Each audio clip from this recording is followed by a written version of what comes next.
नमस्कार मित्रांनो, चर्चा विकासाची चॅनलमध्ये सर्वांचे स्वागत आहे।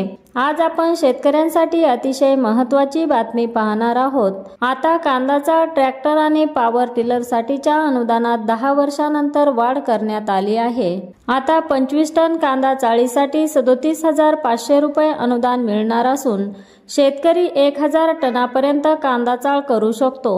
त्यासाठी प्रति टन 3000 रुपये अनुदान देण्यात येईल। तसेच ट्रॅक्टरसाठीच्या अनुदानातही वाढ झाली आहे। अनुसूचित जाती जमाती व अल्पभूधारक शेतकऱ्यांना 20 BHP क्षमतेच्या ट्रॅक्टरसाठी पूर्वी 1 लाख रुपये अनुदान मिळत होते, ते आता 2 लाख रुपये केले आहे। तर इतर शेतकऱ्यांसाठी 75,000चे अनुदान मिळायचे ते 1,60,000 रुपये केले आहे। अनुसूचित जाती जमाती व अल्पभूधारक शेतकऱ्यांना 8 HP पॉवर टिलर साठी पूर्वी 75,000चे अनुदान मिळायचे ते आता 1 लाख रुपये, तर इतर शेतकऱ्यांना 65,000 रुपयांचे अनुदान मिळायचे ते 80,000 रुपये करण्यात आले आहे। त्यामुळे शेतकऱ्यांना चांगले आर्थिक सहाय्य मिळणार आहे। अशाच नवनवीन योजनांची माहिती मिळवण्यासाठी चर्चा विकासाची या चॅनलला सबस्क्राइब करा आणि व्हिडिओला लाईक व शेअर करायला विसरू नका। धन्यवाद।